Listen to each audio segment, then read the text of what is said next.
بسم اللہ الرحمن الرحیم۔ السلام علیکم۔ ایک دفعہ سلطان صلاح الدین ایوبی رحمۃ اللہ نے ایک عالی شان اور ایک بہت بڑی محفل کا انعقاد کیا۔ اس محفل کے اندر سلطان صلاح الدین ایوبی کے سارے وزیر، مشیر، سلطان صلاح الدین ایوبی کے سارے سپہ سالار اور آپ کا سب سے قریبی ساتھی علی بن سفیان بھی اس محفل کے مہمان خاص تھے۔ سلطان صلاح الدین ایوبی کی نشست درمیان میں اونچی جگہ پر بنائی گئی تھی، لیکن اس کے ساتھ ایک بڑی سی نشست خالی رکھی گئی جو کہ سلطان صلاح الدین ایوبی کے ساتھ رکھی گئی، جو کہ سلطان صلاح الدین ایوبی کی رکھی گئی نشست کے بالکل برابر تھی۔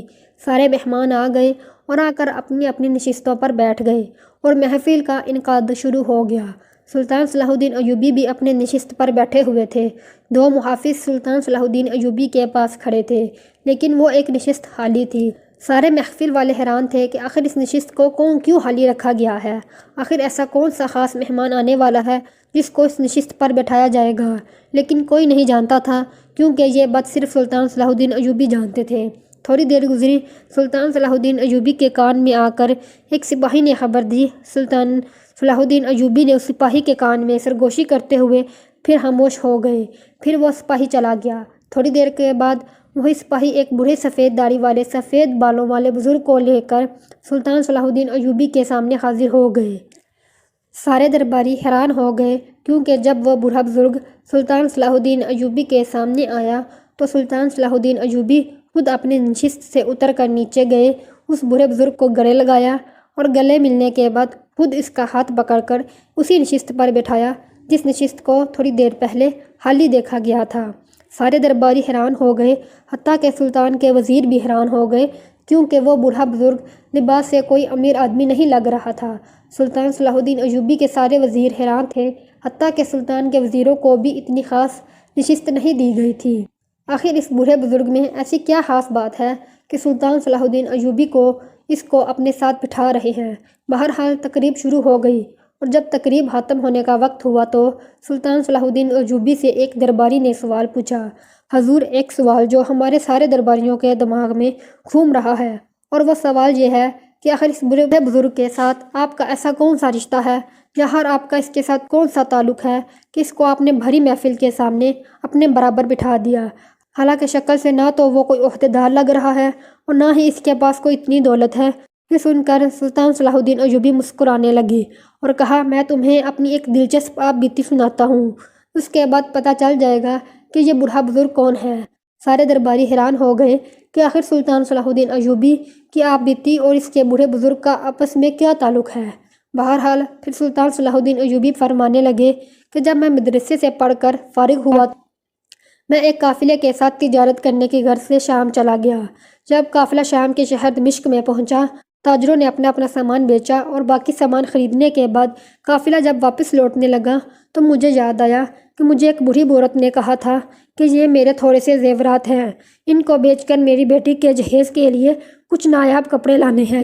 لہٰذا میں نے قافلے والوں کو الوداع کہہ کر دوبارہ دمشق شہر چلا گیا، اور وہاں جا کر میں نے بوڑھی عورت کے زیورات بیچنے کے لیے ایک سونار کے پاس گیا تو سارا بازار بند ہو چکا تھا۔ میں بڑا پریشان ہوا، کیونکہ میں اس جلدی میں تھا کہ اس قافلے کے ساتھ ہی واپس لوٹ جاؤں۔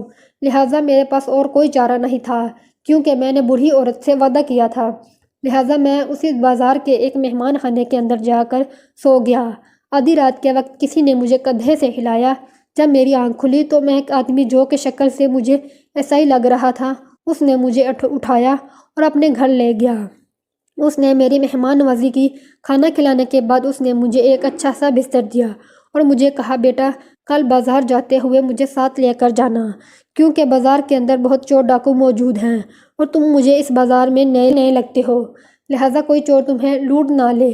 لیکن حیرانی کی بات یہ تھی کہ وہ آدمی ساری رات عبادت کرتا رہا، کیونکہ وہ ایک پادری تھا۔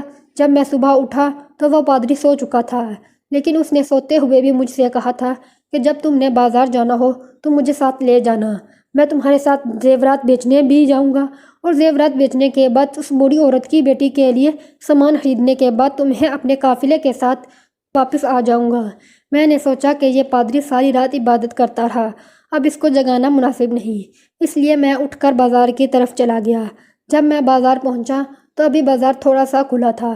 اتنے میں دیکھتا ہوں کہ ایک اور پادری، اس کے ساتھ بہت سارے آدمی تھے، اس پادری نے کہا کہ اس نوجوان کو پکڑو، آج اس کو اپنی کلیسیا پر لے کر جاتے ہیں اور یہ صحت مند نوجوان ہے، ہمارا بہت کام کرے گا۔ انہوں نے مجھے پکڑا اور مجھے کلیسیا پر لے گئے۔ وہاں جا کر مجھے ایک پتھروں کی دیوار توڑنے کا حکم دیا۔ میں سارا دن دیوار توڑتا رہا اور شام کے وقت انہوں نے مجھے فارغ کر دیا۔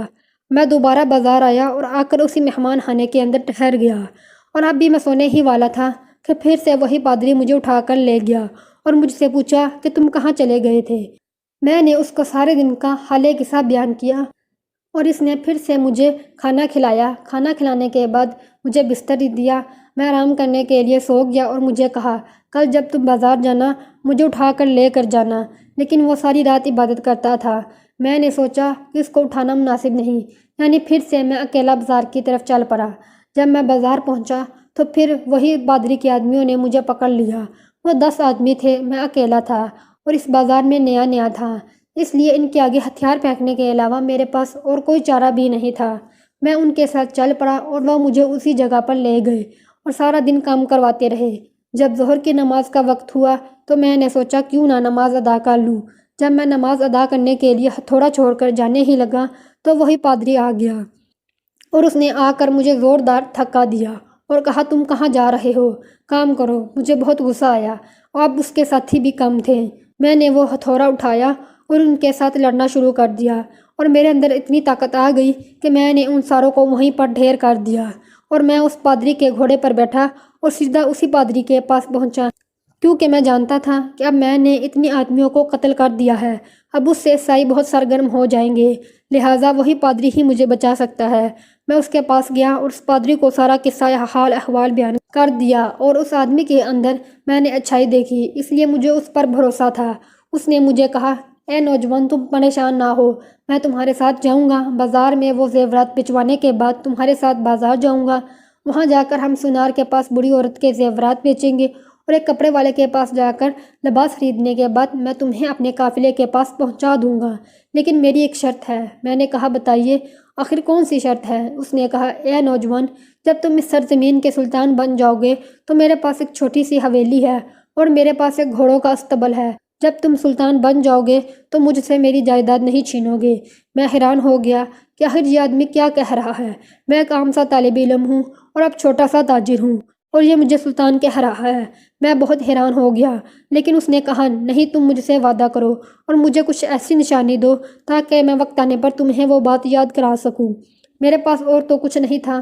میں نے اس آدمی کو دل رکھنے کے لیے میرے پاس ایک انگوٹھی تھی، میں نے وہ اتاری اور اس کو دے دی۔ اس آدمی نے میرے ساتھ بازار سے خریداری کروائی اور دوبارہ مجھے اپنے قافلے کے پاس پہنچا دیا۔ قافلے والے میرا انتظار کرتے کرتے اس جگہ سے چلے گئے تھے، لیکن وہ پادری جانتا تھا کہ قافلے والوں نے کہاں پڑاؤ کیا ہوگا۔ اس نے مجھے وہیں پہنچا دیا۔ اب میں قافلے والوں کے ساتھ مل کر دوبارہ مصر آ گیا۔ وقت گزرتا رہا اور تقریباً اس بات کو 20 سال گزر چکے ہیں، اور جب میں سلطان بنا تو اس آدمی کی بات مجھے بہت یاد آتی تھی، کیونکہ وہ بہت دور اندیش انسان ہے، لیکن اس نے راستہ غلط اپنایا ہوا ہے۔ اے درباریوں، کیا تم جانتے ہو وہ آدمی کون تھا؟ سارے درباری حیرت سے دیکھنے لگے۔ پھر سلطان صلاح الدین ایوبی نے کہا وہ کوئی اور نہیں، یہی وہ بوڑھا بزرگ تھا۔ جب یہ بات ناظرین محفل نے دیکھی تو بڑے حیران ہو گئے اور بڑی محفل تالیوں سے گونج اٹھی۔ اس کے بعد سلطان صلاح الدین ایوبی نے اس بوڑھے بزرگ سے مخاطب ہوا اور کہا بابا جی آپ ہدایت کے مکمل راستے پر آ چکے ہیں، آپ ایسی بھی چیزیں جانتے ہیں جو کہ ایک مکمل ایمان والا جان سکتا ہے، لیکن آخر ایسی کون سی چیز ہے جو آپ کو اسلام قبول کرنے سے روک رہی ہے؟ تو اس بڑے بزرگ کی آنکھوں میں آنسو آ گئے اور اس نے اسی وقت اپنے سر پر بنا ہوا سلیب کا نشان مٹا دیا اور سلطان صلاح الدین ایوبی کے ہاتھوں کلمہ پڑھ لیا اور مسلمان ہو گیا۔ اس کے بعد سارا دربار پھر تالیوں سے گونج اٹھا۔